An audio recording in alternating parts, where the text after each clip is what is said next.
looking forward to it. And we're recording over here. I'll leave this part up if we see Tyler pull up on in here.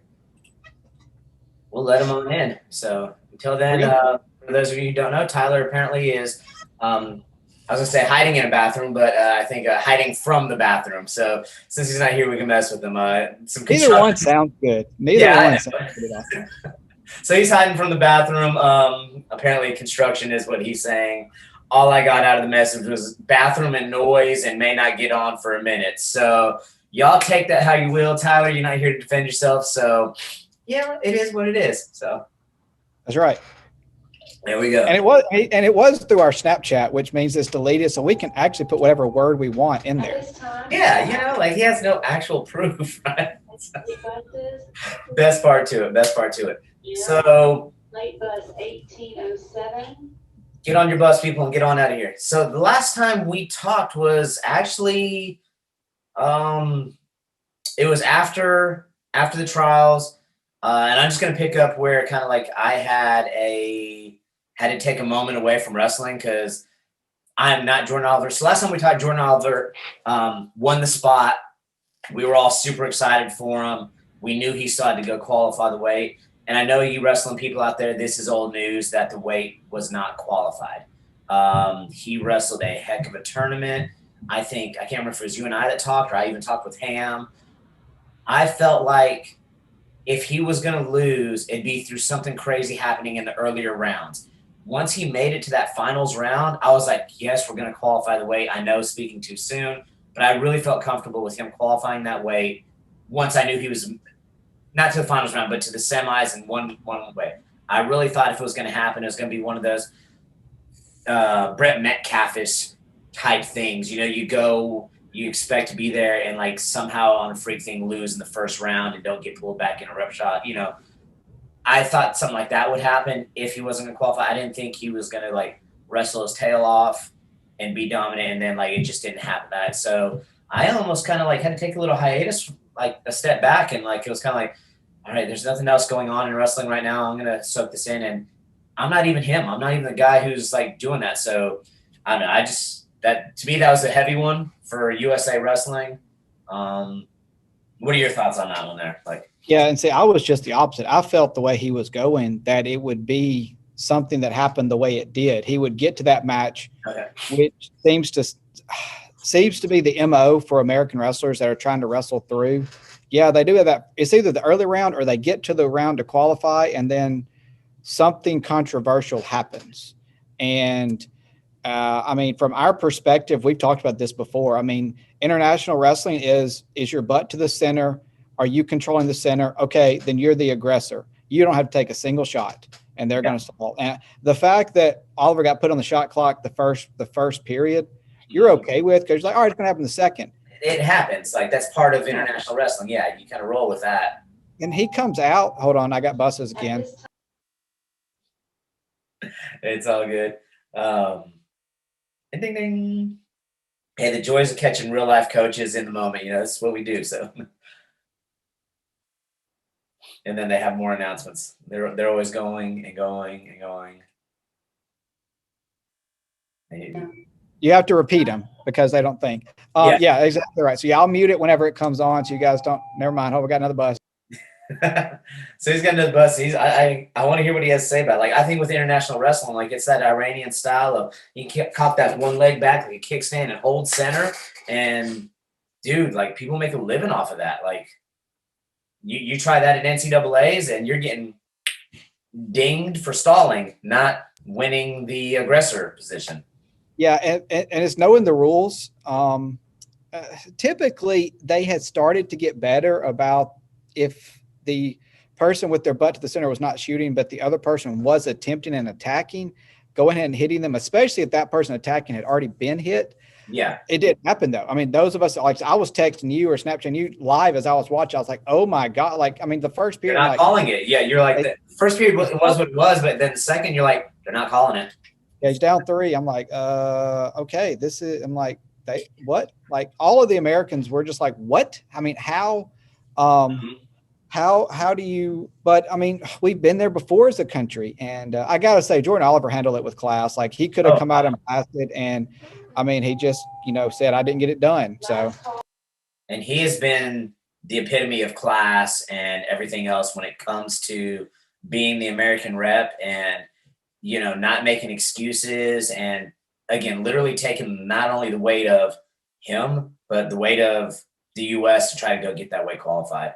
I mean, kudos to him to come back and say he'll be back better and stronger. And, I believe it. My only question is quite literally like, how much longer though does he have in the gas tank to be that guy? Do we see him for another quad? I mean, or is the quad now 3 years away because of the way things worked out? So it's still just so it helps get people into the next quad. I think being 3 years away versus a true 4 years away with so much happened. So I think we might see a few new people, maybe like Jordan Harbaugh. He might try for that next quad, which a year ago would have been 4 years is a long time. 3 years is a little bit shorter, obviously. But like with the toll that these guys take on their bodies and everything, I think we might be able to see some of them on that next. And he's at the Pan Ams right now, so I mean, it's not like he's not training. He's not doing it. Oh no, that just shows like he's still there for USA. He won that spot. He's going to go and do his bit, and that's been the crazy thing with like, that's all their ultimate goal is that world and Olympic medal. But to be like have that dream in a way kind of taken from you, but then still come back in Pan Ams isn't anything but something for Matt Timon for the U.S. and he's still going to be there for the U.S. So like you said, like the way he's handled it, man, can't be any more of a fan than you already are for the guy. So I don't know if Tyler was listening or not, but he did send us a text. He said, okay, cool. I don't know. Okay, cool means like things are better in the bathroom or, oh, wait, he's trying to get in now. So here we go. Oh, all right. So we got our guy in over here. I can close that screen out. Everything go well in the bathroom? They're still working down there. They are. You are. Like we may or may not have said things about you in the bathroom and why you're not with us. So, I figured I was like, I was like, I can hop on it. It'd just be you might hear some banging and rustling around down there. Too much good stuff. Too much good stuff. So, all right. So we were just talking about Jordan Oliver.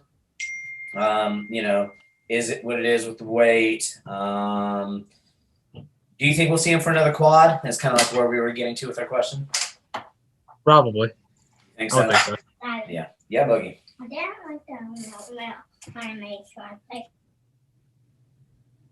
Well, while he's talking that, yeah, I mean, I'm like Utah. I think we'll see him on another quad. Hold on, I got bus calls. And that might either be the last call or it might be just the last call for that bus. We're yet to find out. I'm looking forward to seeing him in the next quad. After that, I'm curious to see if we see him put his shoes down someplace. If he does it, we've had this discussion before. I hope that he does it someplace where we all, as the wrestling world, get to see it, not just kind of he makes the decision later on and, we never hear from him again, or like, hey, he's no longer competing. He's now a coach here or there or whichever. I think there's just something symbolic about that moment. Kind of like that. What's the one meme I think Tyler sent out? You never see a grown man cry, and then it was like the Kyle Dake patting Jordan Burroughs, and like, what do you mean? Like, it's that moment, that we get that seeing them put their shoes on the mat when it's that time. I just wanted them to get their credit in their time. Yeah. So, all right. So after that not being qualified, there's been a few other things going on in the wrestling world. Is anybody got one that they want to talk about, or like which way we headed? You're talking about me being the number one seed in the world, like that it.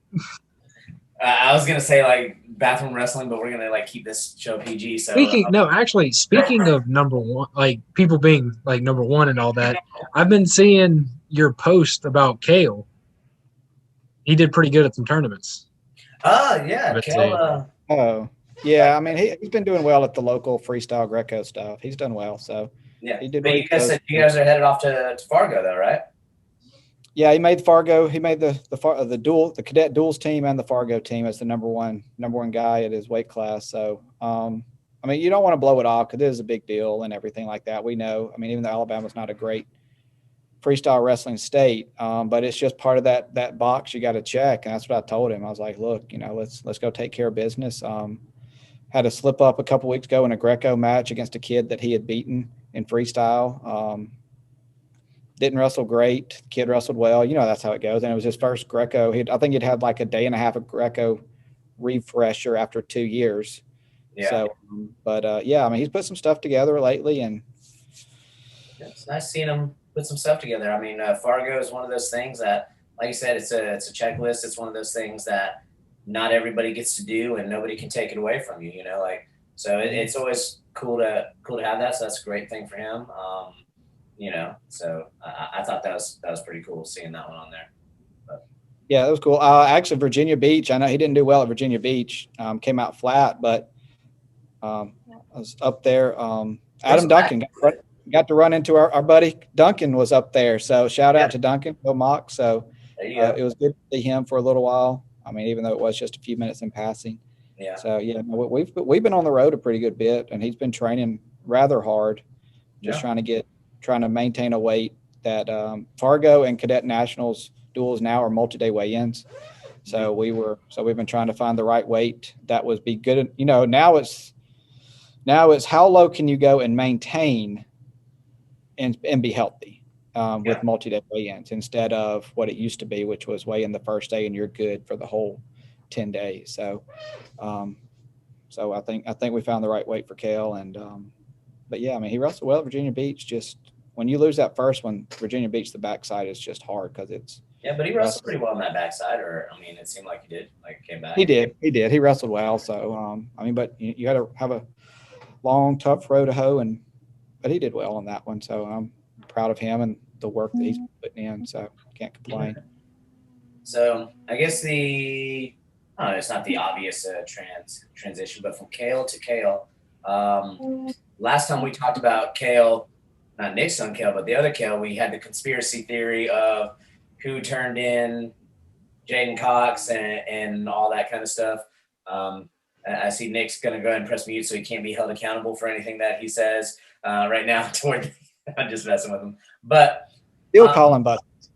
But what do you guys think about Jaden Cox? So they decided not to go with any legal ramifications, or not necessarily ramifications, but any legal, yes, I deserve a wrestle off or anything like that. But his comments of he's ready to set the world on fire. Next time he gets out there and goes after it, it's are we talking about world on fire? He's planning on taking out everybody in the U.S. and leaving nobody left in his wake, or is he talking about anybody in the world? Period. What weight do we think? Should we all be scared of an angry Jaden Cox? What are you guys thinking about this situation? Since we kind of did talk about it. What do we think happens, or how's? I don't know. What are you guys' thoughts? Do you think he had anything to stand on legally, or? I mean, possibly. You could. I can see an argument being made there, but at the same time, I mean, I know I was preaching about that last time we talked about the discipline of it. Yeah. When it comes to that, you can't really afford to have slip ups, but then again, things happen. But at the same time, I feel bad for whoever he goes against next, and especially come next Olympic trial, I feel like it's going to be, oof. Or just I don't. U.S. trial period. Yeah, or just in general, whether it's next trials, whether it's any other tournament, before them, anything. I feel like he, like you said, it's something that I think he's putting everyone on notice and letting people know, yeah, this is me. I'm coming to be the best, and so we'll see. But I feel for his first opponent. Let's just say that. Yeah.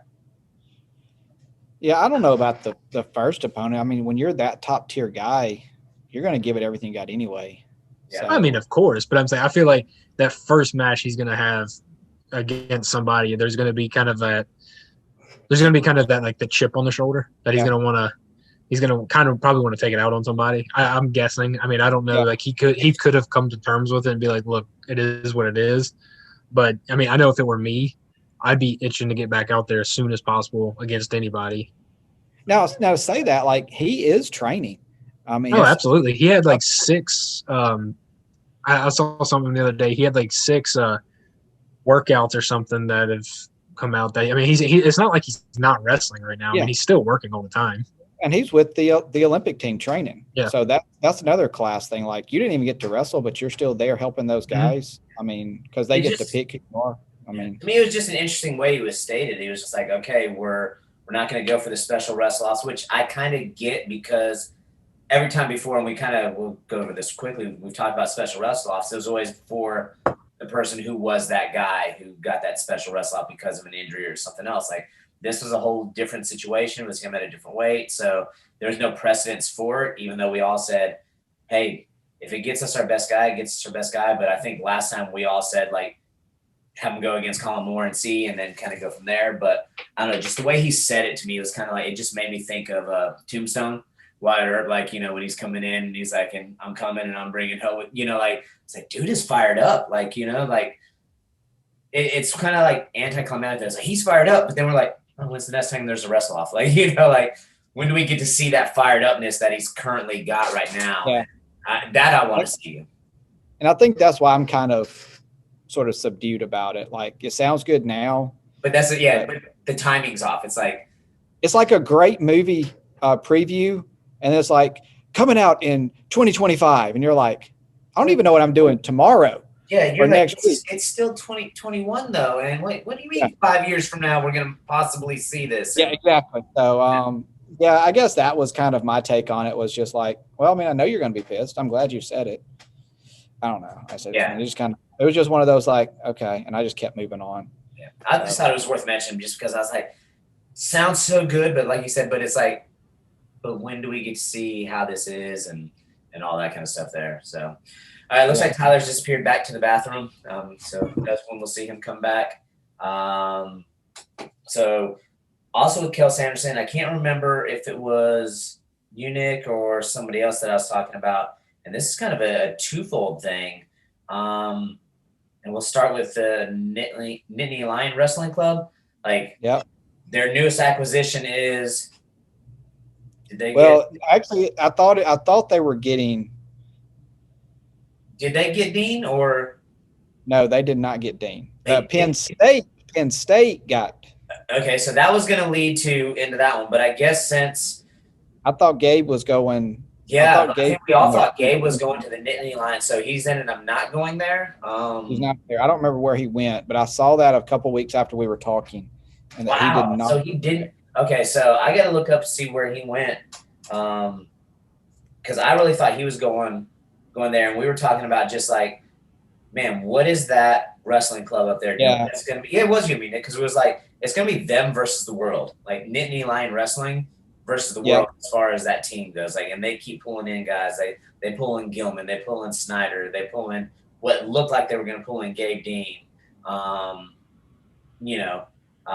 Which then leads to, I guess the other part of it was Max is his brother, right? Is it Max Dean? Or Yeah. Yeah.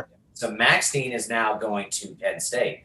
So Penn State, not the wrestling club, will get Max Dean. I think this is kind of, for lack of a better term, like, I don't want to say juicy, but like, this is kind of like one of those interesting storylines that, Tyler loves his storylines, that the way this plays out, like, what do you think about the move from him going from Cornell to Penn State? Like, is everybody, like, what are your thoughts on that? Like, That's gonna make one heck of a murderer's row again up top for Penn State. yeah, I mean, that's, where, and what weight is he going to go at? Like, and is he going to go 84? Is he going, like, I don't know, that's the question. That was what somebody put up there the other day. I'm trying to find where he is. So, where his brother is, or where Gabe was going, because I saw something posted about it. Yeah, I don't know. I saw something the other day about that, and like, it was just like, dang, like, that's going to be that top 4 for Penn State is going to be like the bottom 4 for Iowa. yeah, I mean, Yeah. And that's what I was wondering about. Is like, how does that man, how does Kale do that? Whether through knitting line or finding a way to, like, everybody automatically, I would say everybody would automatically say that Iowa's going to be the favorite again next year because they're bringing back everybody they had this year. You would think before, you would think that would be the case, but then Kale goes and pulls this off and pulls like you said, the flip side of Iowa's lightweights to now their heavyweights, and which makes an Iowa Penn State duel more interesting because then it's almost like a battle of the bonus points at the book, like the ends.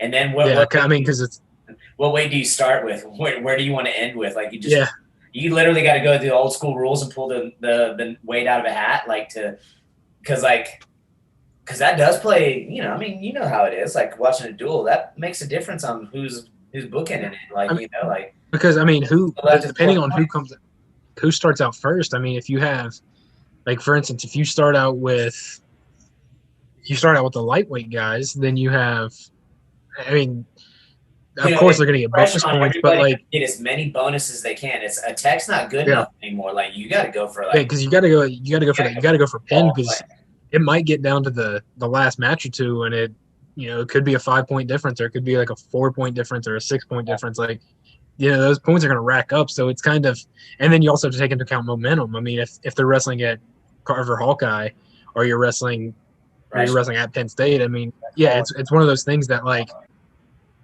it's momentum plays a huge factor in that as well. So you don't want to give them that momentum at the end of the match to where, it can really. So I mean, it makes a matchup like I said, it makes that matchup much more interesting next year. I'm guessing that there's going to be.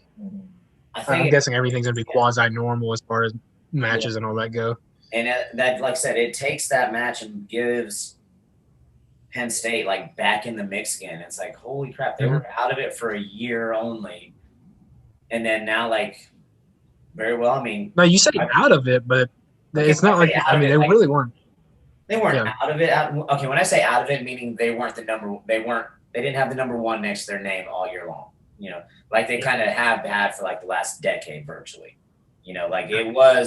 Iowa was number one. So they were on paper. They were the favorite, so Penn State was still Penn State, but they weren't number one. Which also brings me to did you hear about how Cornell feels about Max leaving?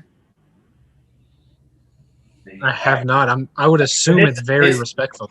No, not really. Okay, so this is the fun part of it. This is what, and Tyler's got a smile already. Knew he would. All right, so I'm ready for the tea. Yeah, so apparently Cornell felt really good about their lineup going into next year. And why shouldn't they, right? They had a really solid lineup, and they figured to be contenders for one of those top spots. And as I think it was Rob Cole said it, they're a good team, but they're not a contender team every year because they are Cornell. Their scholarship or lack of scholarship, how hard it is to get into the school, all those other things for an Ivy League school, for them to be the top 3 contender or to be a team that can battle an Iowa out at NCAAs only comes along every couple of years. They can't sustain that because of their admissions process, their scholarship or lack thereof a scholarship process. They're not having postgraduate students, all those things come into play. And they were feeling really good about their team going into next year. Well, I think there was a lot of respect for Max and Gabe when they voiced their opinions on wanting to leave because of however the Ivy League schools were handling the COVID situations and things like that. So I think there was a general respect, we respect you guys' opinion and whatnot and things like that. But apparently there was a list of names of where they were wanting to go. One of them was apparently South Dakota State, SDSU. So, which also made sense because of some of the stuff that they were saying about reasons why they were wanting to leave would be out of Big Ten, because Big Ten was next to the Ivy League, was one of the most strict restriction-wise, quarantine protocol, toughest conferences there was out there, so it's not like they had an easy time getting to do what they did last year.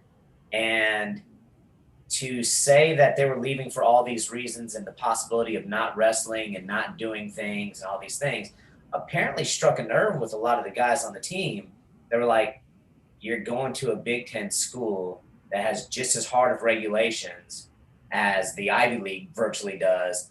And as it looks right now, it looks like we're going to be wrestling. So all your excuses were for, they weren't happy. They kind of felt like, from my understanding, from what I saw on some stuff posted on social media and other things, those guys that are not the, oh, we hope the best for you, good luck. They're like, dude, you left us. Like, and not for like legit reasons, because things are changing and you're going someplace that has just as many restrictions as we did, minus Ivy League cutting it and not reinstating, like last year. But so they're not happy with them and taking it to Penn State, which is apparently, I'd have to look it up, but there's been rivalry between those two schools and wrestlers from those schools, kind of historically in the past. You think, I wonder where that started. Yeah, I got to look back and some of the names I heard about, like, Cornell versus Penn State guys, but Dake and Taylor obviously get along, but there's also been like other guys that meet up and match up, and so they're not really happy with them about that one. And I find that all that much more intriguing, honestly. Like, Yeah, I would be interested to see, because, like I said, it's come out that way, and they've just stood by the fact that it was the fact that the school was going to make you have a vaccine to come in. And I don't know what Penn State, if Penn State, the university, is doing it.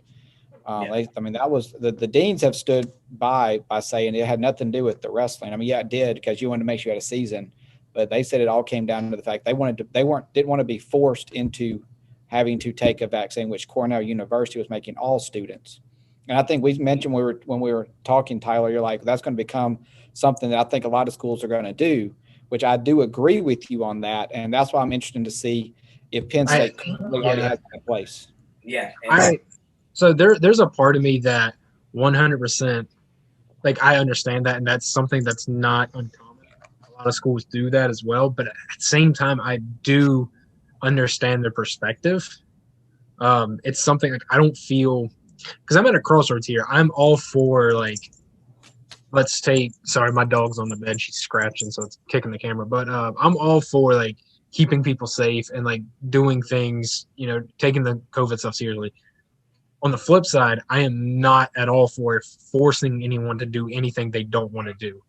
And so it's kind of I'm at a crossroads of that, because it's like, okay, there's a reason you should get the vaccine, obviously, but forcing someone to do it is when I'm kind of like, you're kind of overstepping some bounds there. Like, I know USC Upstate, we actually just went back on our policy. Like, initially going back to campus, they were going to have everyone send in vaccination records. And if you were not vaccinated, you were basically implicitly agreeing to random COVID testing throughout the year. With basically without warning, they could be like, hey, we need to test you. And they were going to do that. And then I think like this week they went back on that, which understandably, because that's it's a very strict and kind of intense way of handling it. And so, yeah, it's at a crossroads. But, yeah, I'm surprised that some of the guys are upset at them for leaving.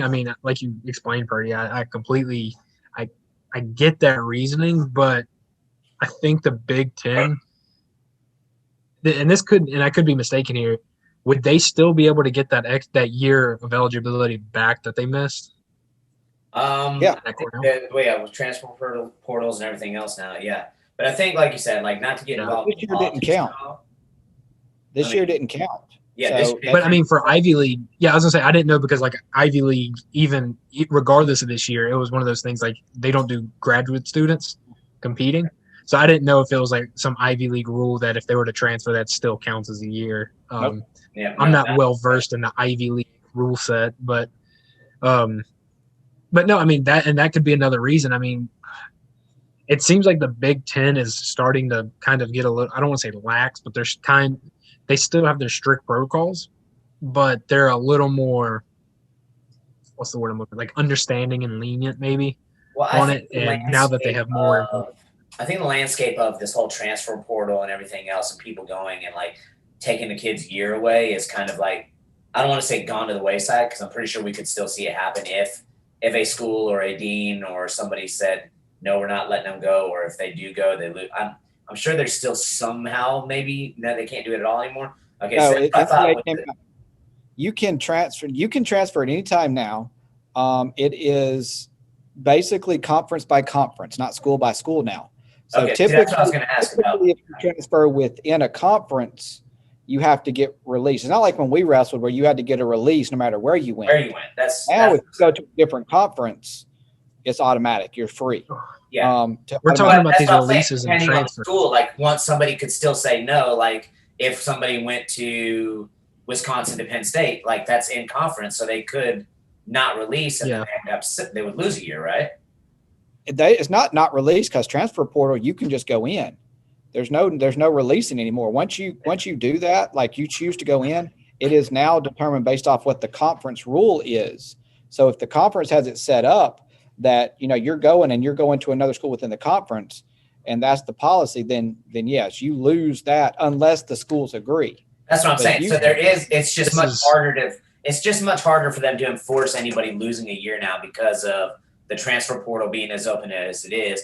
And I think nobody wants to like lose face, like saying no, even though our conference says no, you lose a year. Like nobody wants to be that butthead school that caused the kid to lose a year when everybody else can do it elsewhere. Like, and amazingly enough, I think Nick Sirianni was the leadway in that. Like, his transfer, like they were like, what this is? How do you transfer and how'd that happen? And that was before transfer portal, and they're like, that's within Big Ten, but yeah, he's wrestling, and it's kind of like no more of the days of the Metcalfs and Morningstars and all them leaving Virginia Tech and going to Iowa and losing a year, and like I don't think we're seeing that anymore. So that's exactly what I was going to say. All this transfer talk was bringing back memories of the Metcalf, Drescher, all those, like that whole drama between Virginia Tech, Iowa, and it was like I was sitting there, all that was popping in my head. I was like, oh God, like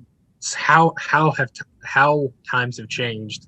Well, they haven't changed that much, because I think it's the dynamic of that situation with the fact that Brands took the job, Dresser got hired. Those guys were still there, and they couldn't declare that they were leaving until a certain date, which Dresser had taken over. Rose up.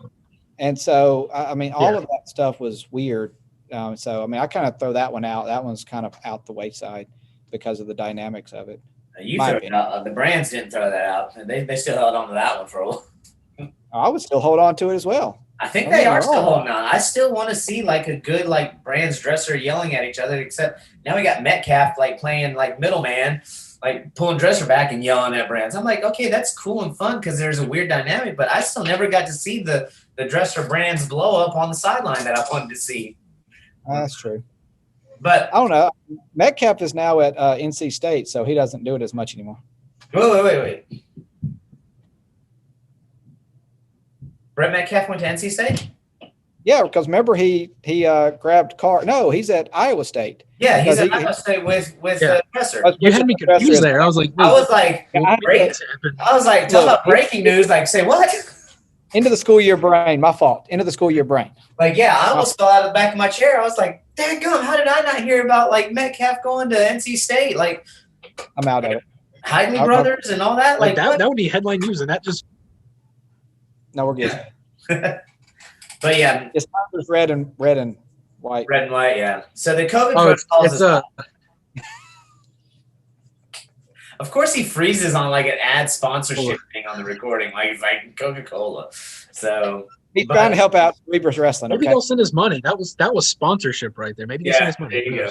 So, but non-COVID related talk, like as far as like what you think about it, I think the big thing with the dean going to Penn State that the guys, from my understanding, aren't down with is it's not that like where he stands on it, which I think everybody can agree and say, hey, those are your stances, cool. But he said that because he wants to go someplace that's not going to have those kind of restrictions or not do those things. And they're like, hey, yo, that ain't why you leaving. That's not, according to where you're going, that's not the way it's playing out. And apparently, like, Yanni's pulling I'm surprised Tyler had mentioned, like, pulling out the meme with Kermit drinking the tea, like, yo, dude, we're going to wrestle next year, but I don't know where you at, you know, like, with the Kermit meme on him and everything. And I'm like, I'll be honest, of all people, I figured Yanni would be one to possibly transfer. Just because of like what he has at stake. I don't want to say at stake, like it's life or death, but like the fact that he has a real chance of being that or he could have had a real chance of being a 4-time guy. But I think Yanni to me is like Spencer Lee is to Iowa. Like Spencer Lee is Brands' guy. Like if Brands were to go somewhere, I could see Spencer Lee going with Brands. I see Yanni the way he is with not just Rob Cole, but like Kyle Dake being there, like in this corner, you know, like that. Oh yeah, what he's got there, like it's part of his identity, being a bear or a red bear or big red, whatever they call themselves. Being a block letter C is that's what Yanni is, and I'll be honest, I would have assumed that about the didn't see anything. That was all Tyler. Yanni is the man. So no, I'm saying a block letter because that's what they wear on their singlet, the block letter C. Like, Yanni is my boy. But no, I mean, like, and I would have figured the same about the Dean brothers. I mean, just because like that's where Gabe Dean wrestled, and then now it's, I mean, his little brother. You think like that Red would run through them, like, but I guess not. Like, so, I guess when. My next question is though, so Nick, you said he is going someplace, but like, I wonder if he's like retiring back out of wrestling as quickly as he came back to wrestling. I know he's with some RTC. I know he's the coach with some RTC. I just don't know which one it is. It's not Nittany Lion. Yeah, Michigan. He's coming up to Ann Arbor. You heard it here first. Sure we did. Yeah. So hey, I'll be honest. I mean, we did get what's his name? Derringer is last. Derringer. Yeah. That one I never saw coming. I was like, oh, interesting. Like, I think I might have joked about him coming, but then like when he actually did, I was like, hey. Well, you say everybody's going there, so when it finally happened, you were like, hey, check it out. Of course. Because then I can say I called it. But did you guys get Pat Brusky too, or? Brucky, yeah. Yeah, Brucky. So you did biceps Brucky. Yeah, like I said, you say everybody's going, so I mean, you're bound to land a couple of going over there. That's what I'm saying. Like, you got to keep saying that it's going to happen until it actually happens, and you can be like, I called that. Which eventually I'll be right. We normally do call things on the show, other than Tyler's calls for everybody going to Michigan, and you know what happens? All those things come out and they happen and they go through, and you know. I mean, we should go down a checklist one episode of all the things that we predicted. Club, so. Yeah, that's what we need to do. We need to do an episode of ideas that we spoke of first that came to fruition after we've already talked about it. That probably could be like a 2-hour long episode, I would guess. Yeah.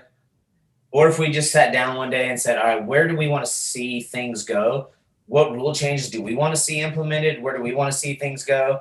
And then just write them all down, talk about them one day, and see what happens within 2 years of like, hey, remember when I like that. Because we've done like we've all just kind of sat and talked about this or that, and then like, hey, what do you know? Bugged yet again. But all right, so what else do we? I say we do that because that would actually be a cool idea though. Like when we think about it, kind of like our wrestling 5-year plan. Like if all things were to go as planned or as we predict, like how do we see the wrestling landscape in the coming years? I mean, I think that would actually be a cool episode. We should probably do that. I mean, and I still honestly think we're going to see a lot more with the.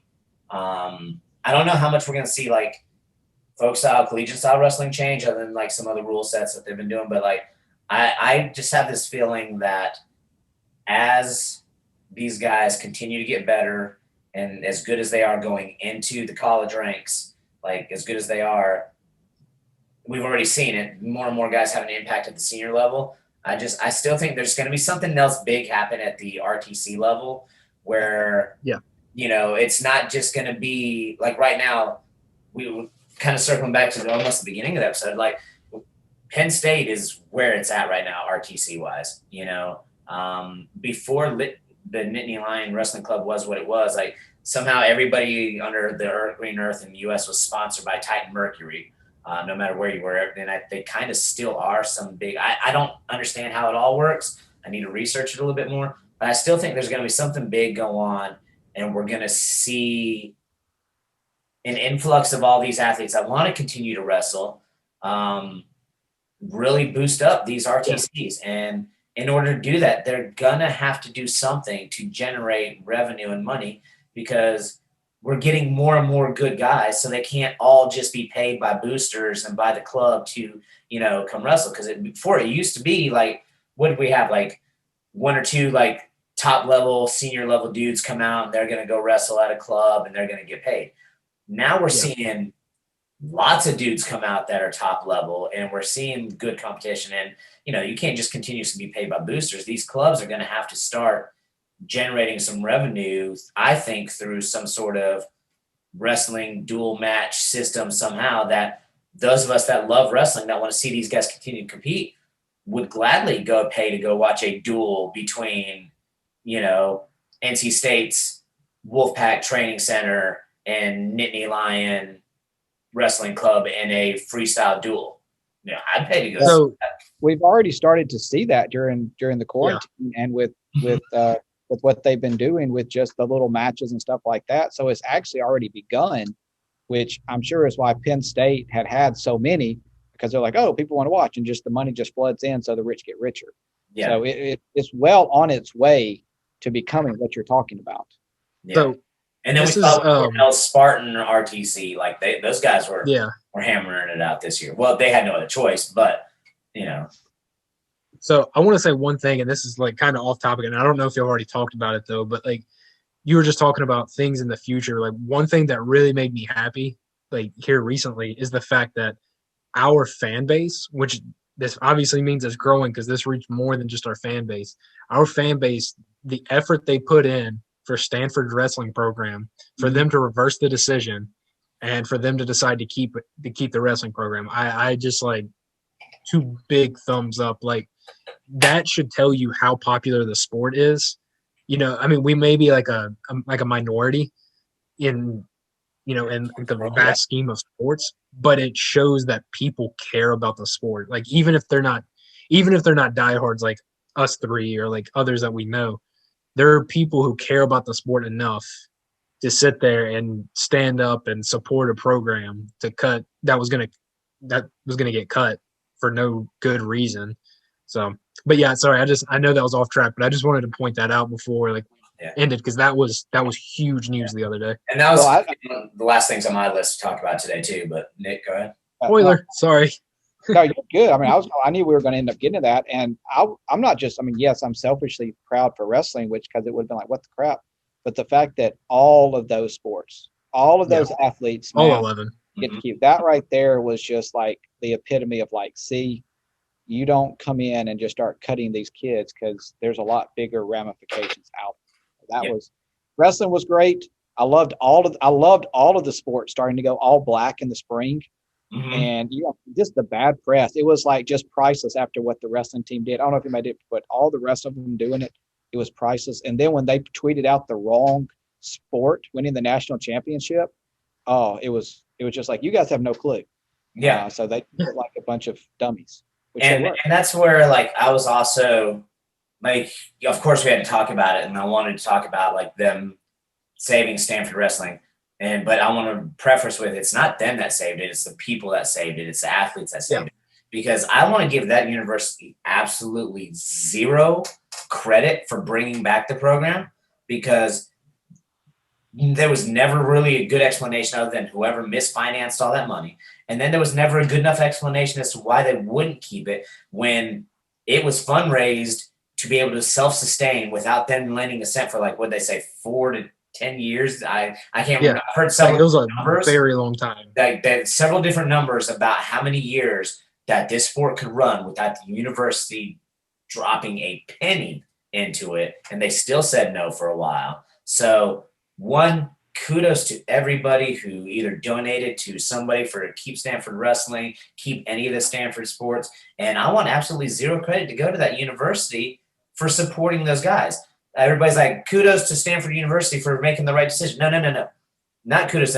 Thank you for doing what should have never have been proceeded to have had happened. So Now, yes, I'm 100% happy, but I'm like, I don't want that university to get credit. I want them to still be blacked out for a while in my mind. Like, don't think we're happy with you because you allowed it back. Like, yes, I'm ecstatic that wrestling is staying, but don't think by any means I am happy with like the university for allowing it to get where it got with that. now, do you believe, like for guys like Real Woods and the cat that won the national, Griffith? And Griffin, yeah. The Griffith or Griffin? Good